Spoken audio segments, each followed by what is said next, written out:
workspace နော် one office system တနည်းအားဖြင့် office workflow ပေါ့ဒါနဲ့ပတ်သက်လို့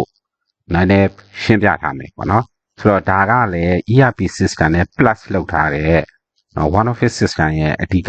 လုပ်ချင်တဲ့အပိုင်းလေးပေါ့နော်ဆိုတော့ office workflow လေးရမှာဒီမဲ့ဒီသုံးခုကပေါင်းပြီးသုံးထားတယ်ဆိုတာလေးတစ်ချက်သိဖို့ cloud office digital office virtual office တကယ်တော့ဒီ one office system ကဒီသုံးခုစလုံးကိုပေါင်းထားတာနော်ပြီးလို့ရှိရင် default set for easy step အမှန်တကယ်တော့ Google Drive က option နဲ့အနေနဲ့ဦးစားပေးရွေးတယ်ဆိုတာနော် G Drive က install လုပ်ရလွယ်တယ်တရက်နဲ့တယောက် share လုပ်လို့ရတယ် even free သုံးထားတဲ့နေရာမှာတောင် data update နော်ဒါကြောင့်မလို့ user ရဲ့ box တစ်ခုစီကို20 MB သတ်မှတ်ထားတာလို့ဘာလို့လုပ်တယ်ဆိုတာ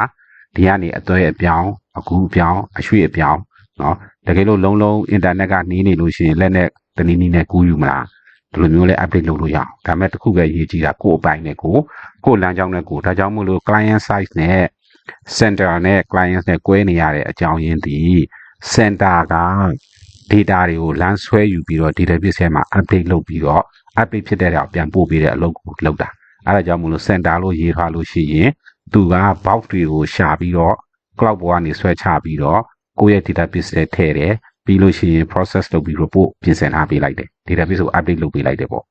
ဆိုတော့ဒါက center ဘက်ကလုပ်တာဒါကြောင့် center computer က cloud ဆိုတဲ့ခလုံးနေရင်အဲ့ဒါကိုသွားတယ်တကယ်လို့ client side ကကြတော့ဘာပဲလုပ်တယ်လဲဆိုတော့သူက transition ထည့်ဖို့အတွက် share ရတဲ့ data တွေကိုသူလမ်းဆွဲသုံးတယ်နော်အဲ့လိုသုံးနိုင်ဖို့အတွက် zona က center တင်ထားတာကိုသူကလမ်းယူပြီးသုံးလိုက်တယ်ပြီးရင်သူ့ရဲ့ data တွေပဲထည့်ပြီးတော့လို့ရှိရင်သူက box တွေထည့်ပြီးတော့ cloud ပေါ်ကို zip လုပ်ပြီးတော့တင်ထားပေးလိုက်တယ်သူ့အလုပ်ကဒါပဲလုပ်တယ်သူ report ကြည့်ကျင်လို့ရှိရင် center ကပို့ထားတဲ့ database copy ကိုသူက access လုပ်ပြီးတော့ report ကိုသူကထုတ်တာဖြစ်တယ်နော်ဆိုတော့ဒါကလည်းဒီ drive ကိုသုံးတဲ့ရည်ရွယ်ချက်အဲ့ဒီလိုသုံးတဲ့အတွက်ကြောင့်လမ်းကြောင်းတစ်ခုနဲ့တစ်ခုကမရှုပ်ဘူး client ကဆွဲချတယ် database ထဲထည့်တယ်အဲ့ database ကိုအပေါ်တင်ပေးတယ်ဒါပဲလုပ်တယ်နော် sorry center ကနော် client ကကြတော့သူ့ data ကိုသူထည့်တယ်ထည့်ပြီးရင် box ကို cloud ပေါ်တင်ပေးလိုက်တယ်ဒါပဲလုပ်တယ်အဲဆိုတော့ तू ကတင်ပေးလိုက်တယ်ဟိုကဆွဲချတယ် data update လုပ်တယ် data ပြန်တင်ပေးလိုက်တယ် तू ကပြန်ပြလဲပဲတစ်ပတ်ပဲလဲနေတယ်တရားနဲ့တယောက် data တစ်ခုလေးကိုနှစ်ယောက်မဖက်ဘူးသဘောတစ်ခုကနော် database ပိုင်းတစ်ခုကို user 1 clients ကရောဖက် user 2 clients ကဖက်မလုပ်ဘူးနော် center ကပဲသူ့ကိုယူပေးတယ် center ကနေတဲ့လူကပဲဘို့ပြုပြီးစုပေးတယ်တစ်ခုနဲ့တစ်ခုပြန်ဟိုဘာလိုက်မလုပ်မိအောင်နော်အဲနောက်တစ်ခုက address box နဲ့ paper tray တွေသုံးဖို့ address book တွေသုံးဖို့ကအမှန်တကယ်တော့ workflow တွေကိုအဆင်ပြေဖြစ်အောင် approval process တွေအဆင်ပြေဖြစ်အောင်เนาะဒါဒီမှာ one office system အစိပ်ပိုင်းတစ်ခုပေါ့နောက်တစ်ခုကကြတော့ကိုယ့်ရဲ့ office environment เนาะဒီမှာရှင်းမှလည်းပြောခဲ့တယ်ဟိုက office ကိုကိုယ့်အကူခုံဝယ်တယ် stationery ဝယ်တယ်လိုအပ်တဲ့ furniture တွေဝယ်ပြီးတော့ office environment ကိုဖန်တီးတာเนาะလိုရင်လိုတဲ့လူပဲလိုတဲ့စာအုပ်တွေပေးတယ်ဆိုတဲ့ concept ကဒါဒီထဲမှာဆက်ရှိနေတယ်နော်အဲ့ဒါလေးတွေသိဖို့နောက်ဒါဆိုရင် cloud office digital office virtual office ဘယ်လို꿰တာလဲဆိုတာကိုနည်းနည်းလေး clear ဖြစ်အောင်သိဖို့လိုတယ်နော်သူရဲ့ aspect လေးတွေကြည့်အောင် focus ဘာကို focus ဆိုလဲ cloud office ဆိုတာက technology infrastructure ကိုပြောတာတဘောတစ်ခုက G drive တို့ Dropbox တို့အထူးသဖြင့် cloud ပေါ်မှာတင်ထားပြီးသုံးတာကိုပြောချင်တာ digital office ဆိုတာ business process တွေ accounting တို့ invoicing တို့အခု workflow တွေဒါနဲ့ပတ်သက်လို့စာရွက်စာတမ်းအစား digital format ဖြစ်တဲ့ template တွေ data တွေထည့်ပြီးတော့ process တွေသွားတာ digital office virtual office ကကြတော့ work location ကိုပြောတာသဘောတစ်ခုကအဝေးကနေအလုပ်လုပ်တာ remote နော်အလုပ်လုပ်တာကိုပြောချင်တာဖြစ်တယ်နော်မေးခွန်းအဖြစ်မေးကြည့်မယ်ဆိုရင် where the system hosted အဓိက cloud လို့ပြောရဲဆိုတာကို data ကိုအလုပ်လုပ်တဲ့ file တွေကဘယ်မှာထားသလဲနော်အခုဆိုလို့ရှိရင် copy တစ်စုံကို cloud ပေါ်မှာထားပြီးတော့ share လုပ်ကြတယ်နော်ဒီတိုင်းပဲ digital office က how it's what perform နော်အလုပ်တွေဘယ်လိုလုပ်တယ်လဲတကယ်တော့ computer ပေါ်မှာ automatic process လုပ် data တွေကို process လုပ်ပြီးသွားနေတာနော် workflow တွေကစ online ပေါ်မှာပဲsorry computer နဲ့ပဲသွားတာဒါမျိုးကိုပြောချင်တာနော်အဓိကကတော့ virtual office ကကြာလူတွေဘယ်လိုအလုပ်လုပ်တယ်လဲအခု work from home အလုပ်လုပ်တာကိုပြောချင်တာဖြစ်တယ်ဘယ်လို dependency ရှိတယ်လဲ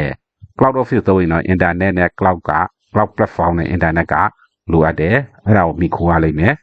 နော် digital ကြတော့ digital tools တွေနဲ့ workflow တွေကအခု workbook တွေ daybook တွေ report book တွေနော် CAD tools တွေဒါကက်ဆုံးကထွင်ထားသမျှအားလုံးက digital tools တွေနော်ဒါ digital office အတွက်နော်နောက်တစ်ခုကကျတော့ virtual office ဒါ communication tools အဖြစ်သုံးတာအခုဒီ G drive ကိုသုံးနေဆိုတာကဒီ communicate လုပ်ဖို့အတွက်အဓိကဒီပေါ်မှာပဲ box ကို zip လုပ်ပြီးအပို့အယူလုပ်တာလေ communicate လုပ်တာသဘောတစ်ခုကအရင်တုန်းကစာတိုက်မှာစာပို့သလိုပေါ့နော်စာတိုက်ပုံးကို G drive လို့သဘောထားလိုက်စာပို့ခြင်းတဲ့လူကကိုယ့်ရဲ့စာအိတ်ကလေးကိုအမှတ်သွားထည့်လိုက်ဟိုဘက်ကလူကယူလိုက်ဆိုတဲ့ concept မျိုး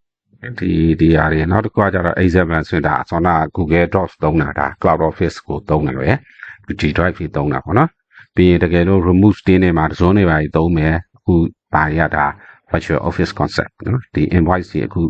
လုပ်တဲ့စနစ်တွေက Google workflow တွေနော်ဒီ P3 တို့ paper tray တို့အဲ့လိုသုံးမဲ့ကိစ္စတွေကဘာမှမပါဆိုတော့ဒါကကြိုပြီးတော့ကိုယ့်ရဲ့သဘောတရားလေးတွေဒါလည်းပို့ပြီးမြန်အောင်ပြောမယ်ဆိုလို့ရှိရင်အခု modern organization ကဒီသုံးခုစလုံးကိုပေါင်းစပ်ပြီးသုံးထားတာလက်ရှိဒီ one office system ဒီ concept ပဲเนาะဒီ cloud office ကဒါ provide the tools digital office က define the workflow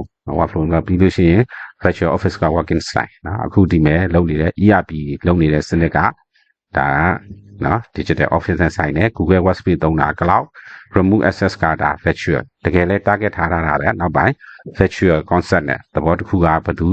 ရုံးမှာအပြင်သွားနေတဲ့လူရောရုံးမှာနေတဲ့လူတွေအားလုံးဒီ one office ဖြစ်အောင်လုပ်တယ်ဆိုတာဒါ virtual concept ကိုပြောတာဒါ one office system ကိုပြန်ပြီးတော့ခြုံပြီးတော့ပြောပြနေတာဆိုတော့အဲ့လိုမျိုးလုပ်တဲ့အခါမှာနည်းနည်း workspace ကလည်းအရေးကြီးတယ်เนาะဒီတိုင်းပဲ cloud office လို့ထောင်လိုက်လေရတယ် workspace လို့နာမည်ပေးလေရတယ်ဒါပေမဲ့ဒီမဲ့လောက်ထားတဲ့ client 01 workspace ပုံစံကတော့ sync ဆိုတော့ရှင်းတယ် G drive ထဲကို data တွေ sync လုပ်ဖို့အတွက်เนาะဆိုတော့ဒီမဲ့အသုံးပြုတဲ့ပုံစံတွေအရာပေါ့เนาะဒီမဲ့ what desk ကတော့ဒါဒီဘုတ်တွေထည့်ပြီးတော့ what desk တွေထည့်သုံးဖို့ပေါ့ဒါတော့ workspace เนาะဒီမဲ့ central document ဆိုတာကဒီ center လောက်ပြီးတော့ document တွေသိမ်းတာเนาะဒါဆိုရင်အယောင်ဆိုရင်အယောင်အဝယ်ဆိုရင်အဝယ်တွေ inventory ဆို inventory record တွေ HR record တွေ account record တွေဒါ final central data documents central hub เนาะဒါ group discuss လုပ်တဲ့နေရာဒါသုံးတယ်ဒါ generally ဒီ format ကလေးကိုထည့်ထား external internet တကယ်လို့ invoice ကိုFiverr နဲ့ပို့မယ်ဆိုရင် external တွေကိုပို့ထားလိုက်ဒီနေ့တစ်ဆင့်ဒီ Fiverr ကိုချိန်ပြီးတော့ပို့လိုက်ရုံပဲဆိုတော့ပုံစံမျိုးတွေသုံး user ကတော့ရှင်းမှာပြောခဲ့သလို user ထဲမှာကိုယ့်ကိုဒါ document tray ဆိုတာက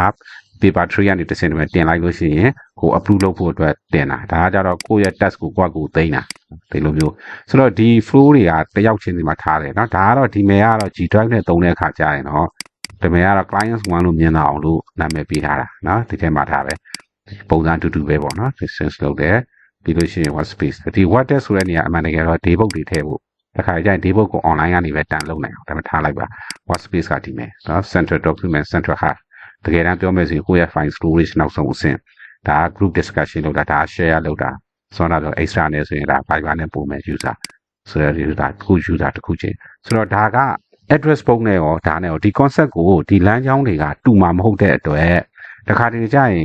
G drive တော့မဆောက်ထားသေးဘူးဆိုရင်ဒီအောက်မှာလည်းဒီပုံစံမျိုးနဲ့ဆင်လို့ရတယ်ဒါပေမဲ့ဒီတိုင်းအသေးမဟုတ်ဘူးမရှိမှဆိုလို့ဒီပုံစံ copy ကူးပြီးတော့เนาะဒီမဲ့ပြထားတဲ့ဟိုလိုအတိုင်းကို copy ကူးပြီးတော့เนาะဒီ new ဆိုတဲ့ထဲကဒီဟိုတော့ဒီ clients 1ဆိုတဲ့ပုံစံအတိုင်းကူးပြီးတော့တက်ဆင်ထားတာပဲဆိုရင်တခါကျရင်အစင်းနဲ့မဖြစ်မှဆိုလို့เนาะဒါကိုဒီအောက်ထဲမှာ cloud office လို့နာမည်ပေးပြီးတက်ချင်တဲ့တက်ပေါ့ဒါပေမဲ့တကယ်တမ်းသူ့ရဲ့ရည်ရွယ်ချက်ကအမှတ်ထားဖို့မဟုတ်ဘူးဒီ G drive ထဲမှာထားဖို့သူတို့ share လုပ်ပြီးသားဖြစ်သွားပြီဆိုရင်တော့ share folder တွေမှာထည့်ဖို့ဆိုတော့ဒါက